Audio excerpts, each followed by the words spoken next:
June 22. I had another strange dream last night. I was standing by the lake.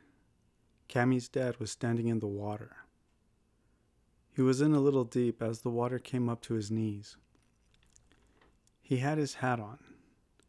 It was pulled over his face like last time. I don't know if he said anything because I couldn't see his lips. I only saw him point at me and motion me to him. I didn't move, so he motioned me again. A woman with long hair grabbed me from behind. I turned to look but couldn't see her. A weird fog was covering her. When she touched me, all I could feel was cold. She told me no. I looked back at Cammie's dad, and this time, Cammie was standing next to him. No, no, she kept saying. I ignored her and stepped into the water. Then I woke up. I was hoping writing out the dream would help me understand it. Nope. A funny thing happened on the way to the lake. I don't know where Mom and Dad were going. I only heard the car drive off. Guess who I finally saw? Janice. And she was walking up the path. My path. I waited on the porch and stared right at her. She ignored me and went in the house. I followed her inside, but I didn't see her, so I went upstairs. Her door was open. I walked to my room and then turned around to say hi. Before I could open my mouth, Janice called me into her room. Janice smiled at me. I've never seen her smile like that before. It was a stupid-looking smile. I had guessed she had a secret she wanted to tell. I was right. She was in love. Janice said she had been leaving the house at night and coming back in the morning. That explained why I haven't seen her. Janice laughed and said how funny life was. She said she couldn't sleep one night. She went outside, and as she looked at the woods, she saw a light in the distance. It was bright enough for her to wonder what it was. Janice followed the light until she found herself at the lake. It was there that she saw Alex. He was a tall, lanky kid with short hair and freckles. Alex was staring at the water and didn't see my sister. Janice saw there was a lantern by Alex's feet. She said hi.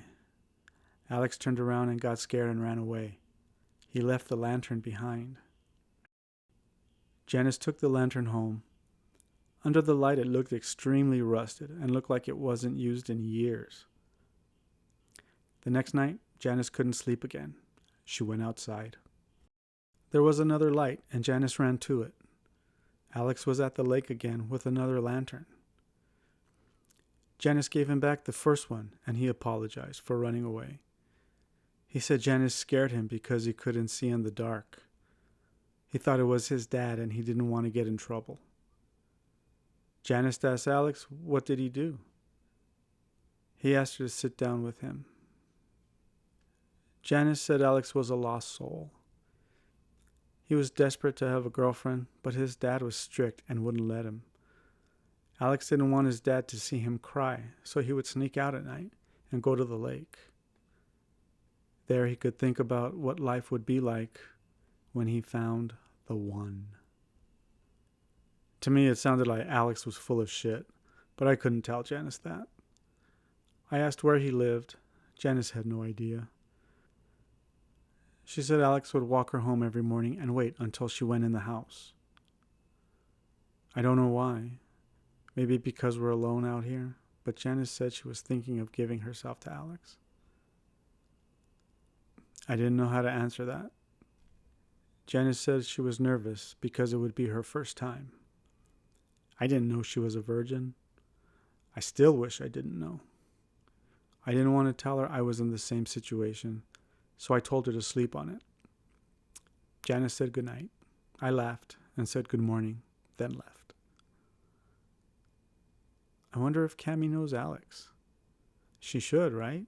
She must. This town is so small. Had a peanut butter and jelly sandwich for dinner. I overslept and was surprised nobody woke me up. Mom didn't leave anything out either. I don't even think Mom and Dad are home yet. The house is quiet. My room is very quiet. Since I'm writing so much, maybe I should... Not having a TV sucks. I think I understand why they made me write now. Just heard Janice leave her room and go downstairs. Do I? I did. How could I not? I made sure to keep my distance as she walked to the lake. As soon as she got there, she sat down and waited. I hid behind some bushes so she wouldn't see me. It was so dark I couldn't see anything. I heard Janice giggle, but I didn't hear anyone else. Maybe he was whispering? I knew what was going to happen, so I ran away as fast as I could. Even though I couldn't see, I didn't need any visions in my head. June 23. Jesus, is it necessary to pound on my door? I opened the door. I knew it was Janice, and I knew what she was going to say, so I was ready to yell at her. But she wasn't herself. She looked scared and confused. I asked what was wrong. She told me to follow her and walked away. I followed Janice downstairs to the open basement door. Yes, it was open. I don't know why, but I got a really weird feeling in my stomach, like I wanted to throw up. Janice went past the door and down the steps. I had always thought I would hesitate in a situation like that, but I didn't. I followed Janice down the stairs. The basement was very bright. It looked nothing like I would have guessed. It was small but well lit. Storage boxes were neatly stacked on top of each other. There was a small table in the far corner. Janice called me over to the table and asked if I had ever been down there. I said no. She told me she wanted me to see something. She picked up a picture and stared at it. Her hands were shaking and she looked like she had seen a ghost. I asked what was wrong. She shook her head and said, I don't know. I looked down at the table. Cammie's necklace and locket were right there. I picked it up and asked Janice about them. She had no idea where they came from. She stepped on it earlier and threw it on the table. I asked how she opened the door and she said Dad left it open on his way out of the house. Once him and Mom left, she went downstairs. I held the locket in my hand. Were Mom and Dad snooping around my room? Janice handed me the picture. I almost fainted when I saw Cammie. She was smiling and standing next to a boy that seemed around her age. Behind them were two adults. Both the man and woman were tall, and the woman had long hair. The picture was black and white, which made it creepy. The first thing I thought of was the two in the back were Cammie's parents. But how could that be? I had thought her dad was short. Janice pointed to the boy and said that was Alex. I thought my heart was going to stop. Janice told me to turn the picture over. I couldn't make out much. It was too faded, but it looked like it said Gray family. June. I couldn't read the year. I wanted to panic, but remembered seeing an old photo booth at Angelica's store. I thought it printed out black and white pictures, but I wasn't sure. I put the necklace around my neck and showed Janice Cammie. I told her she was the girl I had been hanging out with. Janice said she felt sick and needed to lay down. When she left, I put the picture in my pocket. Like an idiot, I accidentally let the basement door close when I left. It locked itself. Janice snores so loud. How late does she stay up? I know the answer. I looked at the picture. I keep looking at it. Cammie's dad seems taller and not as scary. If Alex is Cammie's sister, how come she's never mentioned him? Even if I trace a hat over Cammie's dad, it doesn't look like the man I saw. Note to self. Don't make a habit out of riding in the back of a stranger's truck. Angelica was standing by her register when I walked in. I don't know if I scared her, but I could tell she wasn't expecting me. She smiled at me when I said hi. She asked where Mom was. I told her out with Dad, but I had no idea where. It felt like they ditched us. Angelica said not to worry. I asked Angelica if she knew where they were, but she changed the subject. I asked her about Cammy and Alex, and she avoided me again. I put the picture on the counter. Angelica wouldn't touch it, but asked me where I got it. I told her I found it at the house. I asked her about everyone in the picture and how old was it. Angelica refused to answer until I told her that not only did I have contact with Cammy, but I saw her father wearing a large hat. Angelica stopped and said that wasn't Cammy's dad. She didn't want to tell me who it was. All she said was, "Be careful." I bugged and bugged until she cracked. His name was Dr. Langdon. He claimed to be a doctor with a deep belief in religion. He said that God spoke through him and had given him the ability to heal the diseased. He had a light film over his eyes, which he said was the remains of his battle with the devil. He wore a hat over his face to hide his eyes. I asked Angelica if Dr. Langdon was tall. She said no, he was short and stocky. That year, a terrible flu took over the town. Dr. Langdon claimed it was the work of the devil. The devil had found Langdon and had come for him. But because there were so many unbelievers in town, the devil's disease spread fast. The more people got sick, the more they believed Langdon. Dr. Langdon said he was the only one who could rid the town of the disease. To prove his point, he took a sick child and dunked him in the lake while he prayed for Satan to let go of the boy's soul. A few days later, the boy was cured. Nobody knew who the boy was. Everyone only cared that their sick children could be cured. Angelica said Dr. Langdon wasn't concerned with helping sick adults. If an adult came to him to get cured, he told them to go home and pray. When God heard them, he'd help them vomit out the evil. One day, a little girl drowned while Dr. Langdon was trying to cure her. Dr. Langdon told her parents he was too late. The devil had already taken her soul. More and more kids drowned. Everyone in the town panicked. Some of the townspeople claimed Dr. Langdon enjoyed drowning children.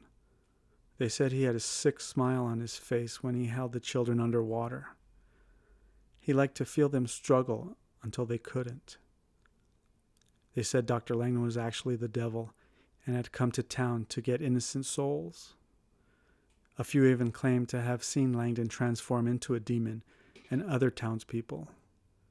Everyone was in a panic because nobody knew who to believe. Cammy and Alex were brother and sister.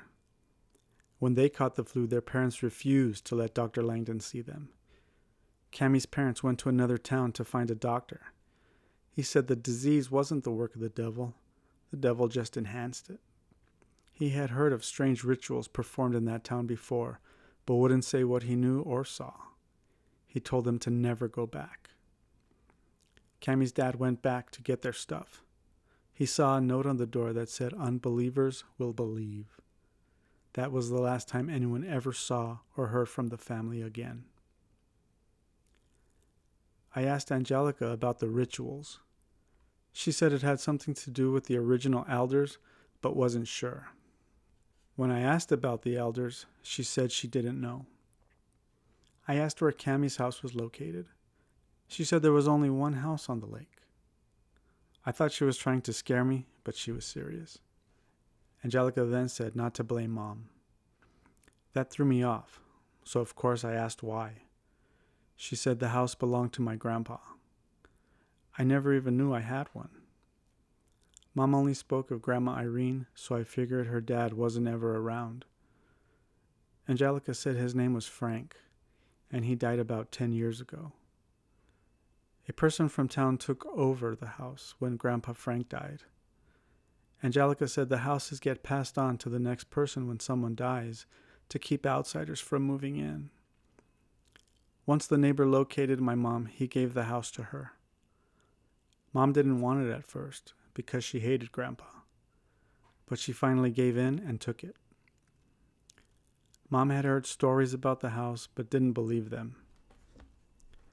Now she regrets bringing us. Angelica said Mom and Dad have been out looking for help to cleanse the house, but they haven't had any luck. Angelica wants me to stay, but I can't leave Janice alone. Once she's done and closes the store, she's going to give me a ride home, at least to the edge of the woods. She refuses to go into the forest. She said before Langdon disappeared, he cursed the lake and the house. He said because of Cammie's parents, the devil will always roam the area. Dr. Langdon went into the woods and never came out. Everyone thinks he died, but no one ever went to look for him. She made me promise when we get there to run straight home and not talk to anyone, just in case. Nobody's home. Everyone's room is empty. I don't know what to do. Just heard. Janice is outside and going into the woods.